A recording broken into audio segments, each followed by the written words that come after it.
आता पुरंजन आख्यान जे आहे हे देवर्षी नारदांनी सांगितलेलं आहे आणि ते काल्पनिक आहे हे पुढे नारद सांगतात. आपण मागच्या वेळेला ज्या कथा पाहिल्या म्हणजे पृथ्वीराजाची कथा पाहिली आणि मग त्याच्या वंशामध्ये जो विजिताश्व त्याचा मुलगा जो होता, त्याच्यानंतर पुढच्या 2-3 पिढ्यांमध्ये जो राजा आहे त्याला हे सांगितलेलं आहे.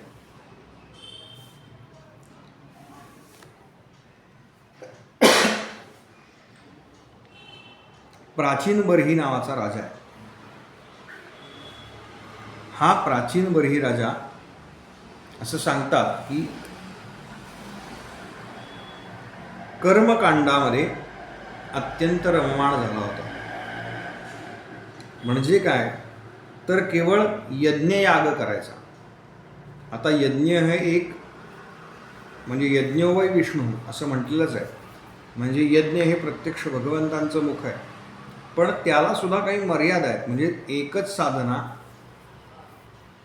जी आहे अशा पद्धतीची कर्मकांडाची, तर ती करून भगवंतांची प्राप्ती होते का तर होते, पण त्यातले जे संयम आहेत ते पाळले पाहिजे. हा काय करायचा, यज्ञामध्ये जो पशुबळी दिला जातो, वास्तविक त्याची कृती अशी आहे की तो जो बळी देतात, आज आपण प्रतिकात्मक पाहतो हे कोहळा किंवा नारळ म्हणजे श्रीफळ हे त्या अग्नीमध्ये समर्पण केलं जातं, कोहळा ठेवला जातो, तर हे प्रतिकात्मक केलं जातं. यज्ञामध्ये जो प्रत्यक्ष पशु आहे त्याला मारत नाहीत बरं का, तर त्याला असं सांगतात की त्याच्या फक्त इथे सुरी लावायची आणि तो सोडून द्यायचा. म्हणजे तो मुळात घ्यायचा आहे, सांभाळ करायचा आहे आणि तो नंतर सोडून द्यायचा, त्याला प्रत्यक्ष मारायचं नाही. पण हा काय करायचा, अनेक म्हणजे जेवढे यज्ञ यानं केले या प्राचीन बर्हीनं, तर तेवढे पशुबळी त्यांनी दिले प्रत्यक्षामध्ये. आणि त्याच्यामुळे त्याला असं वाटलं की हे म्हणजेच सगळं आहे, म्हणजे यज्ञयाग म्हणजेच सगळं आहे. आणि देवर्षी नारद भ्रमण करता करता या प्राचीन बर्हीला भेटायला आले. तेव्हा नारद त्याला सांगतात की राजा, तू आत्तापर्यंत यज्ञामध्ये एवढ्या पशूंचा बळी दिलेला आहेस, ते पशूंचा जेव्हा तू बळी दिलास ना, तेव्हा त्यांच्या मानेवरून जेव्हा तू सुरी चालवलीस, शस्त्र चालवलंस, तेव्हा त्यांना जे क्लेश झाले, त्यांना जो त्रास झाला, त्यांची जी तडफड झाली, त्याचा बदला घेण्याकरता हे सगळेजण तुझ्या मृत्यूची वाट पाहतायत.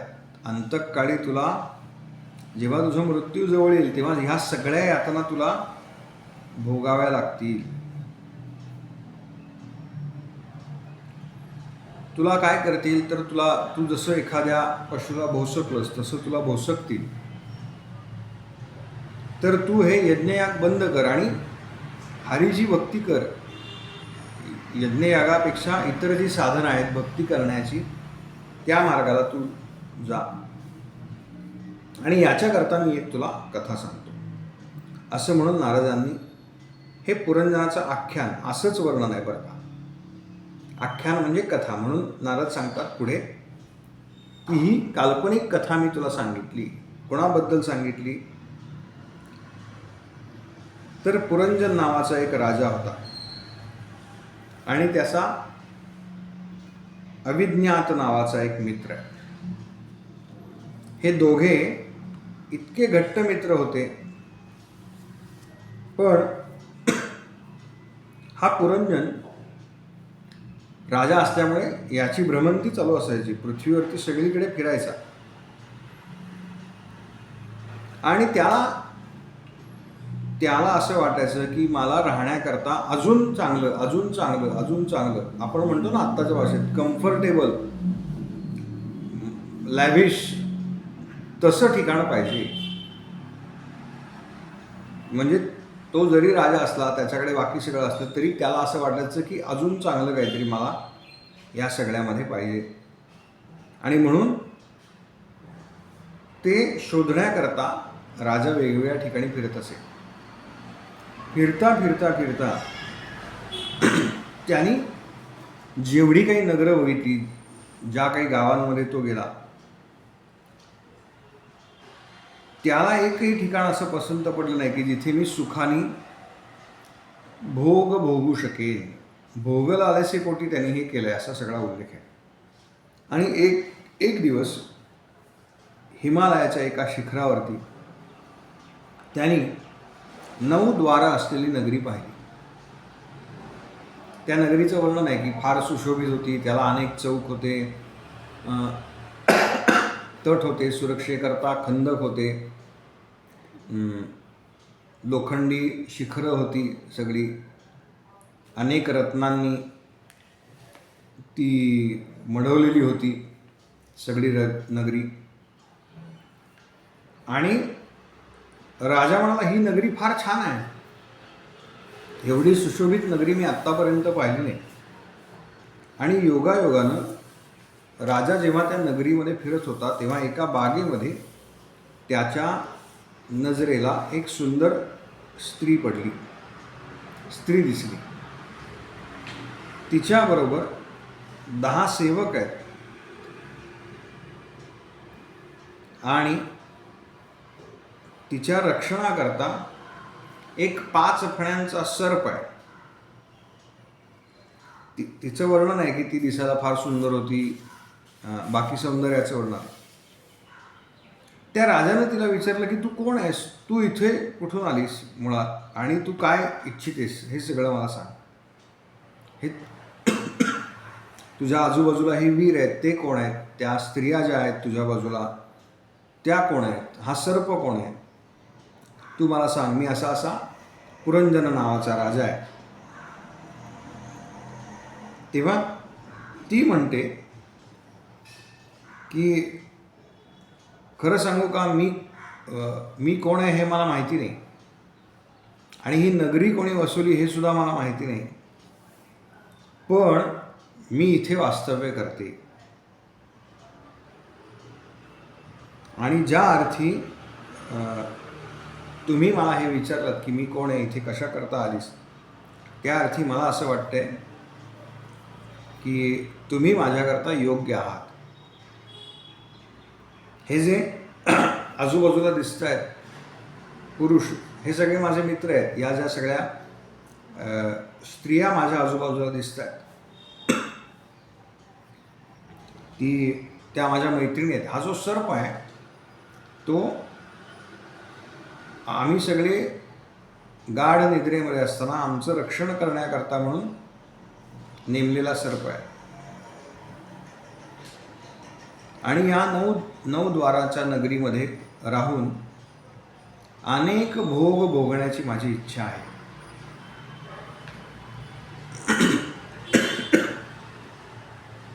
तेव्हा तुम्ही ज्या अर्थी मला हे सगळं विचारलं, त्या अर्थी तुम्ही माझ्या करता योग्य आहात.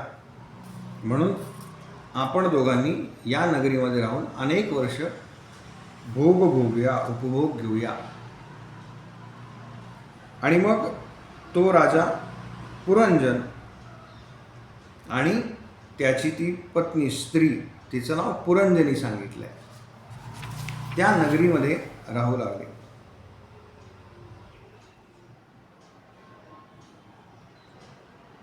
दीर्घ काळ नगरीमध्ये राहिले. आता एकदा मनुष्य भोगांच्या आहारी गेला तर काय होतं, किती त्याचं अधःपतन होतं. इतकं सांगितलंय की ज्या वेळेला ती पुरंजनी जेवत असे त्याच वेळेला हा जेवत असे. ती जेव्हा मद्यपान करत असे तेव्हा हा मद्यपान करत असे. तिनं जर काही खाल्लं नाही तर हाही काही खात नसे. ती जेव्हा रडत असे किंवा गात असे त्यावेळेला हा सुद्धा तशाच पद्धतीच्या कृती करत असे. म्हणजे काय तर एकूण तो राजा त्या भोगांच्या इतका अधीन झाला होता की आता त्याला आयुष्यामध्ये वेगळं काही सुचत नाही. असं किती काळ चाललंय तर दीर्घ काळ चाललंय. नारद सांगतात की एखाद्या घरामध्ये पाळलेलं माकड जसं करतं, म्हणजे माकड अनुकरणप्रिय असतं ना, मालक जे करतो ते माकड करतो. तर अशा वानराप्रमाणे तो तिचं अनुकरण करत राहिला. दीर्घकाळ राजा राहिला आणि एकदा त्याला अनेक वर्षांनी असं वाटलं की अरे मी राजा आहे पण मी अनेक दिवसामध्ये शिकार केलेली नाही. म्हणून हा राणीला न सांगता एकदा शिकारीला गेला. याचं कारण राजाला जर आपलं शौर्य टिकवून ठेवायचं असेल, आपली युद्धकला टिकवून ठेवायची असेल तर त्याला शिकार मान्य आहे. आणि त्यानं भरपूर संहार केला, अनेक प्राणी मारले आणि पुन्हा राजमहालामध्ये परत आला. परत आल्यानंतर काय स्नान वगैरे केलं आणि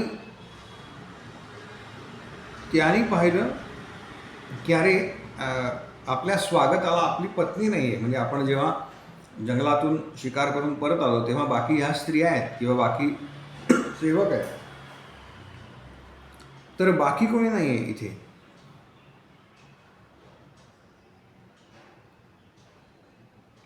तेव्हा त्याने विचारलं की पुरंजनी कुठे आहे. तेव्हा त्या स्त्रियांनी सांगितलं की ती अत्यंत दुःखी झालेली आहे महाराज तुम्ही तिला सोडून गेल्यामुळे.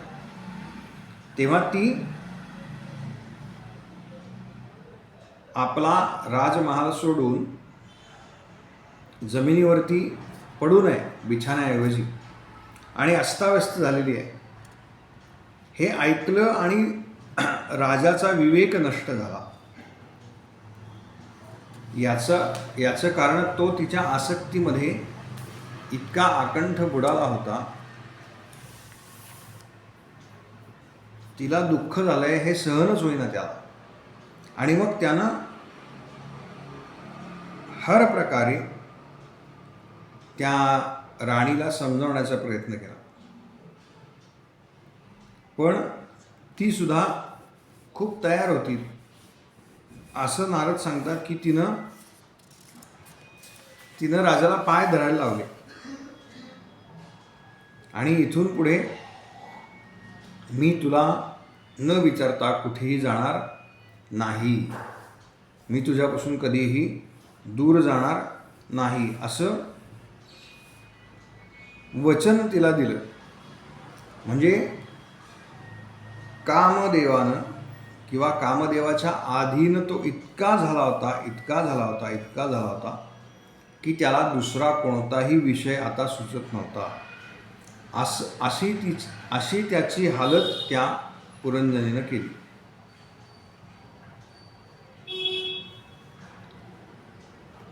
आता असं आहे की जर राज्य टिकवायचं असेल तर राजाला युद्धाचा सराव पाहिजे, सेनेला सराव पाहिजे. आणि एक दिवस या पुरंजनाच्या नगरीवरती चंडवेग नावाचा एक राजा आहे, त्याने चढाई केली. आता या सगळ्या नगरीच्या रक्षणाकरता तो जो महाबलवान सर्प सांगितलाय त्याने या सगळ्या सेनेचा निपात केला. पण तरीसुद्धा अनेक वर्ष एकटा लढल्यामुळे तो थकला, बलहीन झाला आणि मग आता पुरंजनाला चिंता वाटू लागली की आता ह्या नगरीचं रक्षण कसं करायचं. ह्या सगळ्या कालावधीमध्ये असं झालंय, नारद सांगतात की काळ जो आहे, काळ,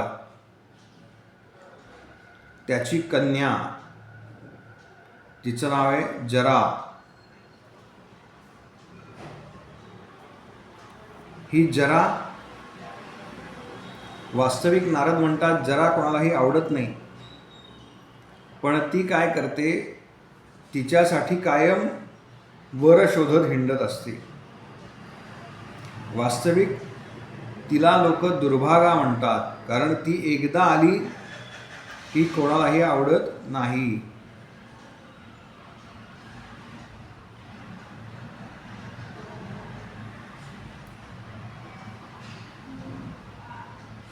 एकदा मी पृथ्वीवरती फिरत असताना ह्या जरेची आणि माझी गाठ पडली,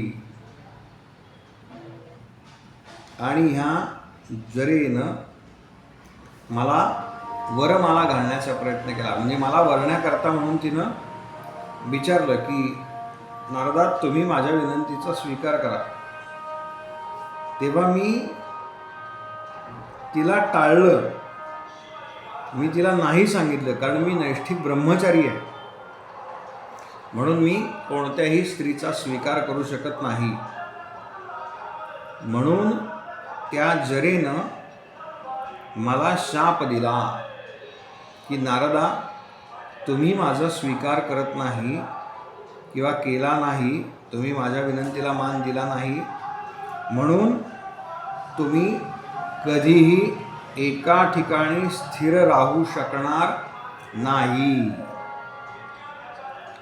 आज जे आपण म्हणतो ना, नारदांचं भ्रमण चालू असतं सतत त्रैलोक्यामध्ये, हे भ्रमण का चालू असतं, तर नारदांना मिळालेला हा शाप आहे, त्या शापाचा परिणाम म्हणून नारदांचं भ्रमण चालू आहे सगळीकडे.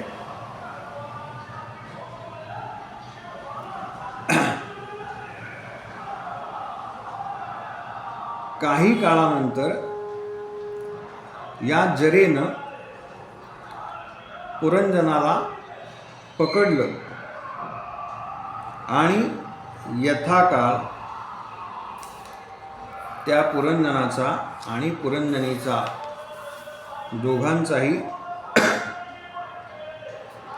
अंत झाला.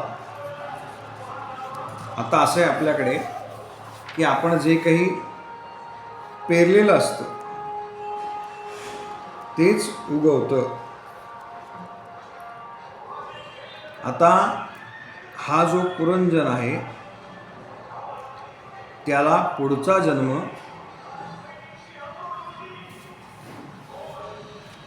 स्त्रीचा आलेला आहे.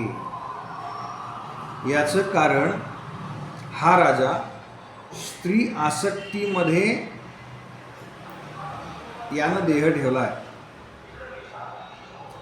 स्त्री आसक्तीमध्ये देह ठेवल्यामुळे ह्या पुरंजनाला पुढचा जन्म स्त्री देह प्राप्त झाला आहे. आणि त्या स्त्री देहामध्ये असताना मलयध्वज नावाचा राजा आहे त्याचा आणि या पुरंजन राजाचा जो स्त्री देह आहे आता, यांचा विवाह झाला. यथाकाल त्यांचा संसार झाला आणि तो जो मलयध्वज राजा आहे तो आता म्हातारा झाला आहे, वृद्ध झाला आहे, आणि यथाकाळ त्याचं प्राणोत्क्रमण झालेलं आहे. तेव्हा प्राणोत्क्रमण झाल्यानंतर त्याच्याकरता जी चिता रचली गेली, त्याच्या चितेच्या शेजारी बसून हा जो पुरंजन आहे, ज्यानं आता स्त्री देह धारण केला आहे, तो रडतोय, ती रडतीये स्त्री, असा उल्लेख आहे. आणि त्याच वेळेला तो जो आधीच्या जन्मातला त्याचा मित्र आहे, तो ब्राह्मण रूपाने आलेला आहे. आणि त्या ब्राह्मणानं विचारलंय की तू का शोक करतेस? मुळात तू ज्याच्याकरता शोक करतेस हा तुझा कोण आहे? वास्तविक तू मला ओळखत नाहीस का? मी तुझा मित्र आहे. हा कोण आहे? तर हा त्या पुरंजन राजाचा सुरुवातीला सांगितलेला मित्र आहे, अविज्ञात नावाचा.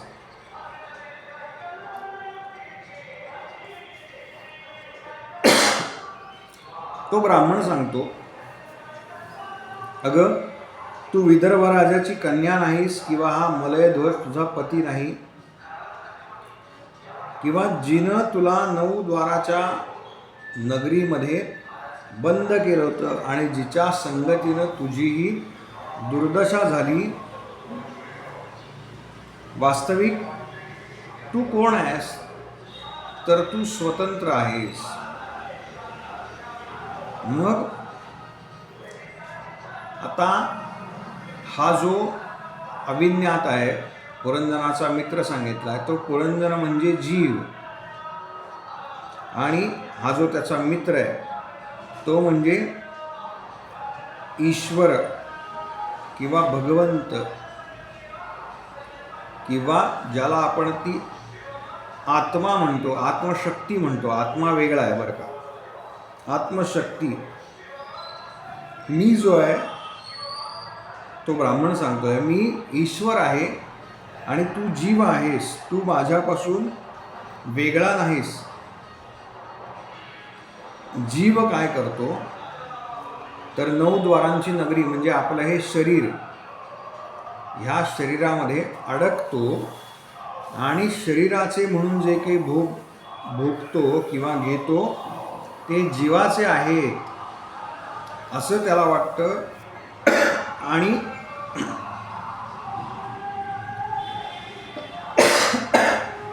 तो त्याच्यामध्ये आसक्त होतो. किती आसक्त होतो तर एका जन्मात ते सुटत नाही, म्हणून त्याला पुन्हा जन्म घ्यावा लागतो. मग पुढच्या जन्मामध्ये पुन्हा त्याचं नवीन कर्म तयार होतं. म्हणजे कर्म आणि त्या कर्माचं फळ हे भोगण्याकरता पुन्हा जन्म आहे. प्रारब्ध कर्म, संचित कर्म आणि क्रियमाण कर्म हे भोगण्याकरता तयार झालेलं कर्माचा जो काही लेप आहे तो भोगण्याकरता पुन्हा जन्म घ्यावा लागतो. आणि तो या सगळ्यामध्ये पुन्हा पुन्हा पुन्हा पुन्हा अडकत जातो. हे कशामुळे अडकतो तर तो ब्राह्मण असं सांगतो की अरे ही पुरंजनी नावाची जी स्त्री आहे ना, ती दुसरी तिसरी कोणी नाही, ही तुझी बुद्धी आहे. हिच्यामुळेच देह आणि इंद्रिय, बघा बुद्धीमुळे देह आणि इंद्रिय यांच्यामध्ये मीपणाचा, माझेपणाचा भाव निर्माण होतो. आणि पुरुष या बुद्धीच्या आश्रयानेच इंद्रियांच्या द्वारा विषयांचे उपभोग घेतो. पुरुष बुद्धीच्या आश्रयाने, आता इथे स्त्री पुरुष असा वेगळा भाव नाही, हा संबोधन आहे ते. पुरुष हा या बुद्धीच्या आश्रयाने ज्या शरीरामध्ये राहतो त्या इंद्रियाच्या आश्रयाने तो या सगळ्याचे उपभोग घेतो. आणि हे सगळे उपभोग म्हणजेच माझं कर्म आहे असं त्याला वाटतं. तू जो 5 फण्यांचा सर्प पाहिलास ना, हा सर्प कोण होता तर राजा हे पंचप्राण आहे. प्राण, अपान, व्यान, उदान, समान ह्या 5 वृत्ती आहेत. प्रत्येक वायूचं ठिकाण ठरलेलं आहे. प्रत्येक वायू शरीरामध्ये वेगवेगळ्या ठिकाणी वास करतो.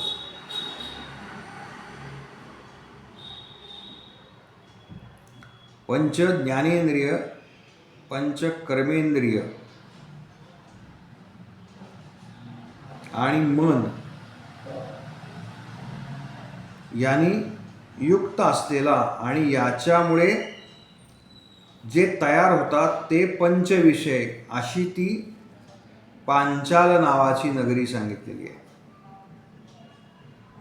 9 द्वार म्हणजे आपल्या शरीराला असलेली 2 डोळे, 2 नाकपुड्यांची छिद्र, 2 कानाची छिद्र, मुख, लिंग आणि गुद, अशी 9 द्वारं सांगितली आहेत त्या नगरीची. या सगळ्यामार्फत तो कोणते ना कोणते तरी विषय उपभोगतो. पण वास्तविक त्यानं काय करायला पाहिजे, तर मी ह्या सगळ्यापेक्षा वेगळा आहे हा भाव त्यानं कायम ठेवला पाहिजे. हे न ठेवता तो त्या सगळ्या इंद्रियांच्या उपभोगामध्ये इतका लिप्त होतो की त्याला असं वाटायला लागतं हे भोग म्हणजेच माझ्या जीवनाचं सार्थक आहे. कर्म करणं आणि कर्मबंधनामध्ये न अडकणं हे फार अवघड आहे. पण राजा, हे अभ्यासाने जमू शकतं. हे आत्तापर्यंत जे महान राजे होऊन गेले या सगळ्यांनी हे केलेलं आहे. तुम्ही जेव्हा एखाद्या कर्मामध्ये आसक्त होता तेव्हा त्याचं फल, तुम्ही कर्म केलं की फळ मिळणारच आहे, पण फळामध्ये जेव्हा तुम्ही आसक्ती ठेवता तेव्हा ती आसक्ती भोगण्याकरता म्हणून जी कर्म करावी लागतात त्या कर्मांचं वेगळं फळ कुठे ना कुठेतरी तयार झालेलं असतं. तेव्हा राजा, तू हे जे सगळं करतोयस आणि तू हे करत असताना ज्या गोष्टीपासून दूर दूर दूर दूर दूर चाललायस तो म्हणजे ते ईशतत्व आहे. आणि हे समजून घेण्याकरता तुला गुरुची आवश्यकता आहे. तेव्हा तू या कोणत्याही कर्मामध्ये लिप्त न होता या सगळ्याचा त्याग कर. आत्तापर्यंत तू जे केलेलं आहेस त्या सगळ्याचा त्याग कर आणि गुरूंना शरण जा. अशी सगळी कथा देवर्षी नारदांनी ह्या प्राचीन बर्हीला सांगितली.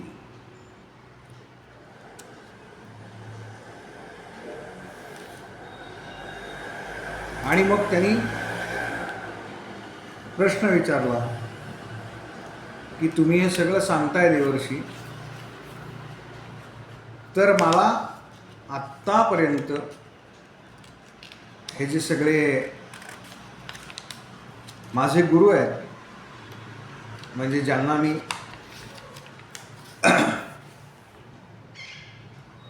पौरोहित्य कर्म करण्याकरता किंवा इतर कर्माकरता बोलवत होतो, तर त्या कुणीही मला हे का नाही सांगितलं. तेव्हा नारद सांगतात की हे जे कर्मकांड करणारे आहेत, कर्मकांड करणारे जे आहेत ते वेगळा उपदेश करतात. ते कर्मप्राधान ठेवून जो उपदेश करतात, मग ते कर्म शास्त्रोक्त असो किंवा वेदोक्त असो, पण या सगळ्यापासून अलिप्त राहून भगवंतांची अधिकाधिक साधना केली पाहिजे. आणि ती साधना कर्मफलाच्या आसक्तीमध्ये न अडकता केली पाहिजे हे सांगणारे जे असतात ते यांच्यापेक्षा वेगळे असतात, ज्यांना आपण सद्गुरू असं म्हणतो. जोपर्यंत राजा या देहाविषयी म्हणजे या स्थूल देहाविषयी झालेला जो भ्रम आहे, तो भ्रम म्हणजे मी आणि माझं, हा जोपर्यंत जात नाही तोपर्यंत आपण कोणतंही कर्म केलं तरी ते आपल्याकडून सुटत नाही.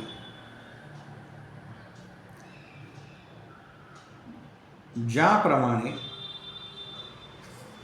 देह पडल्यानंतर म्हणजे एक जन्म संपला, पण त्या जन्मातलं जे काही भोगायचं आहे आपल्याला ते पुढच्या जन्मामध्ये ट्रान्सफर होतं.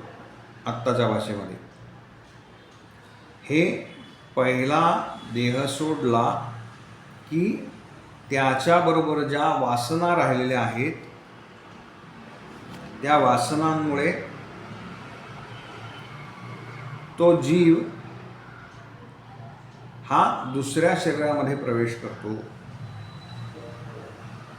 आणि त्याच्यामुळे त्या वासना, त्या इच्छा, त्या कामना ह्या सगळ्या जे शरीर आपण धारण करतो त्या शरीरामध्ये संक्रमित केल्या जातात आणि त्या शरीराला त्या योनीमध्ये जे भोग भोगणं गरजेचं आहे ते भोग आपण भोगतो.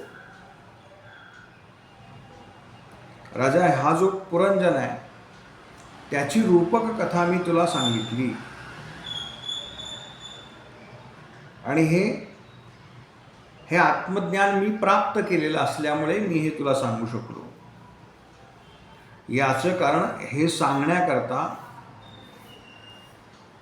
तेवढा विशिष्ट अधिकारी व्यक्ती पाहिजे, अन्यथा पुन्हा त्या कर्माचं फल सुद्धा त्याला भोगावं लागतं.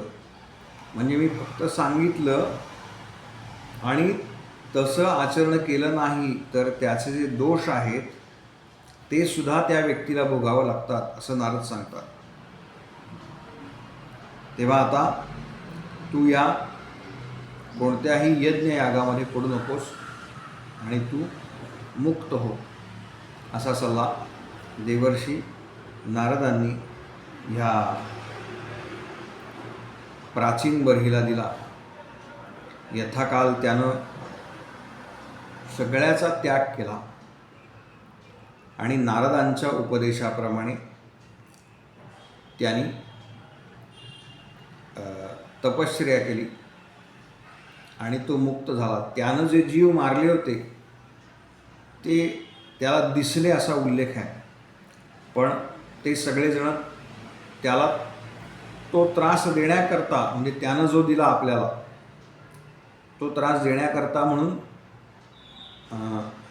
आकाशामध्ये फिरत होते असा उल्लेख आहे. पण एवढं सगळं असून सुद्धा संतांच्या उपदेशामुळे तो या सगळ्यातून मुक्त झाला. हरे नमः, हरे नमः, हरे नमः.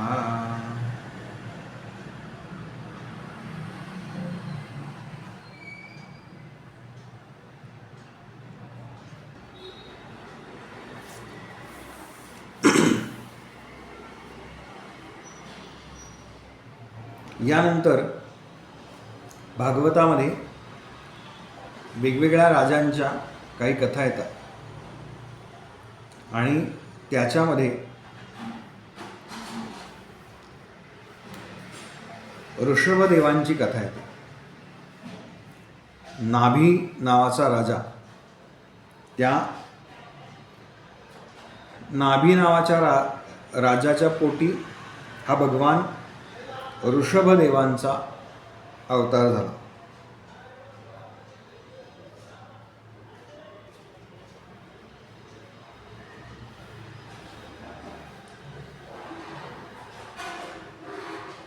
ऋषभ याचा अर्थ श्रेष्ठ. नाभीराजाच्या पोटी हा अवतार झाला आणि खरंच हा अवतार भगवंतांचा आहे का, किंवा सगळेजण म्हणतायत की हा अंशावतार आहे भगवंतांचा. तर हे पाहण्याकरता इंद्राने ह्याची परीक्षा घ्यायची ठरवली आणि म्हणून दीर्घकाळ या राज्यामध्ये इंद्राने पाऊस पाडला नाही. तेव्हा हा लहान आहे बरं का, म्हणजे ऋषभदेव लहान आहेत त्यावेळेला.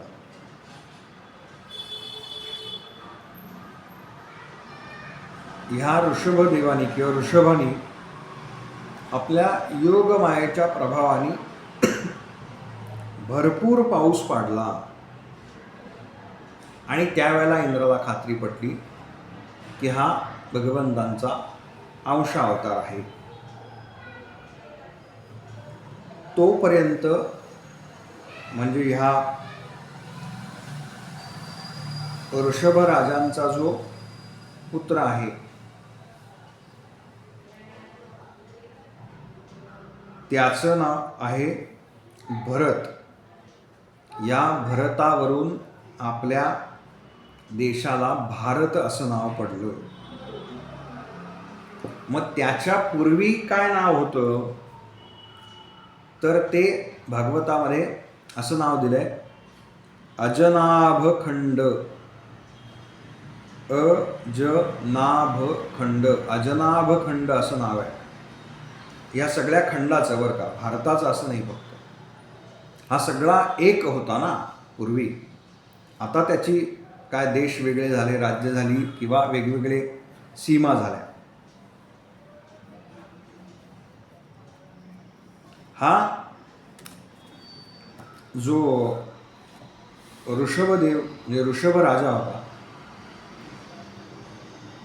हा अत्यंत चांगला होता.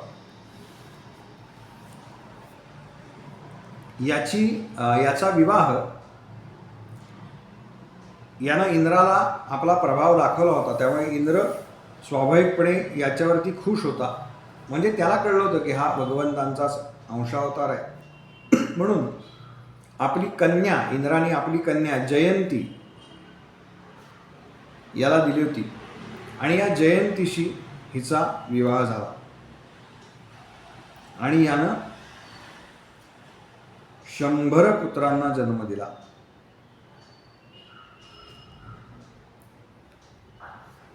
यातला सर्वात ज्येष्ठ श्रेष्ठ असा जो आहे त्याचं नाव आहे भरत. भरत हे महायोगी होते असा उल्लेख आहे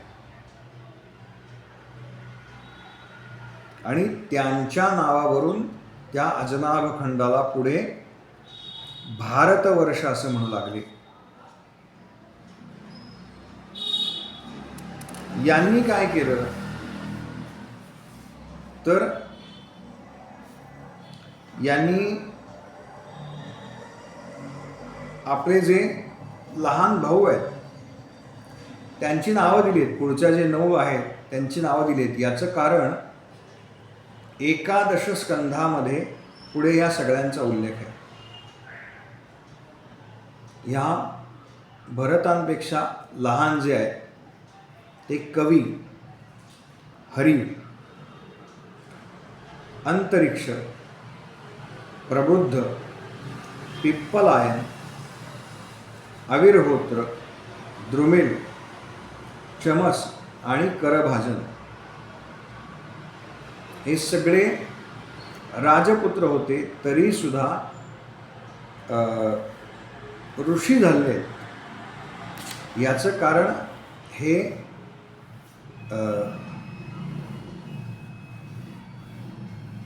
तपश्चर्येकरता म्हणून गेले आणि ऋषीपदाला यातल्या काहींनी प्राप्त करून घेतलेला आहे. हा ऋषभदेव ह्या ऋषभदेवांनी आपल्या मुलांना काही उपदेश केला. त्या उपदेशाकरता ही कथा सगळी आलेली आहे. ऋषभदेव काय सांगतात की एकदा जो उपदेश आपण याच्या आधीच्या कथेमध्ये ऐकला तोच उपदेश या कथेमध्ये सुद्धा आहे की तुम्ही एकदा अविद्येमुळे कर्मवासनांच्या अधीन झालात, अविद्येमुळे कर्मवासनांच्या अधीन झालात की पुन्हा मनुष्याचं चित्त मनुष्याला कर्माकरता प्रवृत्त करतं. म्हणून जोपर्यंत आपल्या आतमध्ये वासुदेव स्थित आहेत, म्हणजे भगवंत स्थित आहेत, तोपर्यंत कर्मामध्ये कोणत्याही प्रकारे आसक्ती बाळगू नका.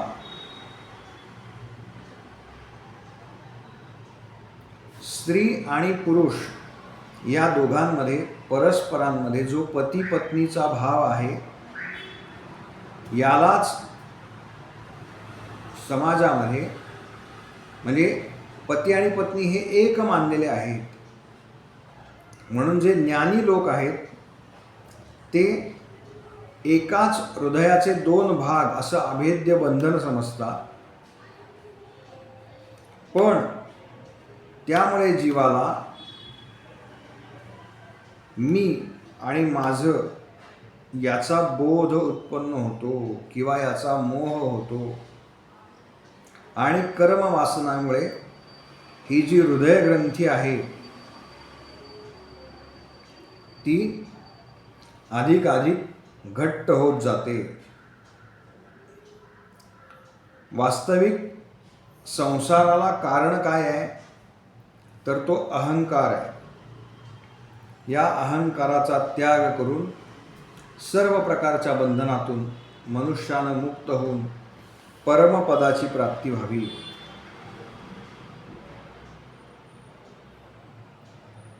माझ्या अवतार शरीराचं हा जो उपदेश आहे त्याचं माझ्या अवतार शरीराचं रहस्य जाणणं हे सर्वसामान्यांच्या बुद्धीच्या पलीकडे आहे.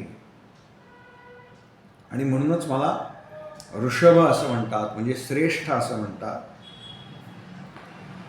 तुम्ही सर्वजण माझ्या शुद्ध हृदयातून उत्पन्न झालेले आहात. म्हणून तुम्ही कोणत्याही प्रकारे मनामध्ये मत्सर न बाळगता आपला जो मोठा भाऊ आहे भरत त्याची सेवा करा. याचं कारण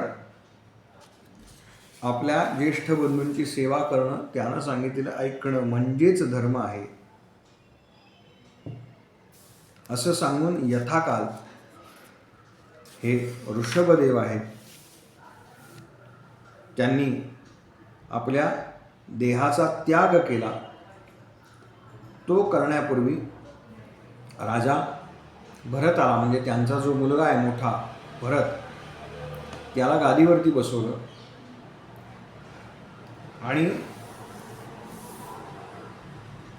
एक एक एक एक एक म्हणजे पंचप्राण एक एक त्यांनी विलीन केले असा उल्लेख आहे.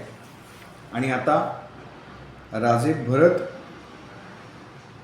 राज्यावरती बसले. भरत राजे राज्यावरती बसले आणि त्यांचा विवाह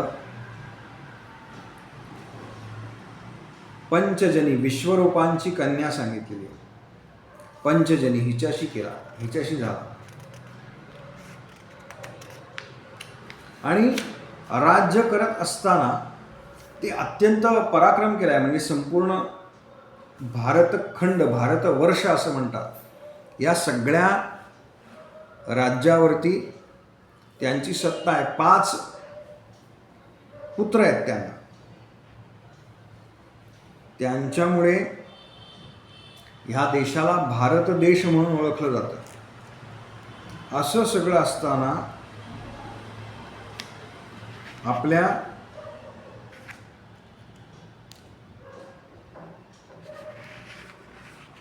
वडिलांनी केलेल्या उपदेशामुळे अचानक या भरत राजांना वैराग्याची प्राप्ती झाली.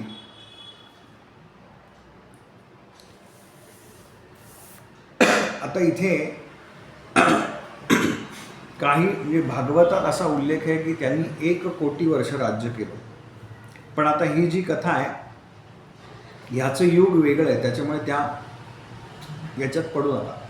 भागवतावरच्या ज्या वेगवेगळ्या टीका आहेत त्याच्यामध्ये असा उल्लेख आहे की हे वैराग्य भरतराजांना आत्ताच्या कलियुगाच्या भाषेत वयाच्या 35व्या वर्षी आलेलं आहे. आणि हे वय वैराग्याचं नाही, कारण ऐन तारुण्याचा काळ ज्याला म्हणतात, ऐन उमेदीचा काळ, त्याच्या आधी ज्यांना 5 पुत्र झालेले आहेत. त्यामुळे अशा अवेळी आलेल्या वैराग्यामुळे भरतांनी आपल्या पुत्राला गादीवरती बसवलं आणि भगवान महाविष्णूंची प्राप्ती करण्याकरता घराचा त्याग केला आणि वनामध्ये येऊन राहिले. आता वनामध्ये येऊन राहिल्यानंतर नेमकं त्यांचं काय झालं हे आपण पुढच्या वर्गामध्ये पाहू. हरे नमः, हरे नमः, हरे नमः.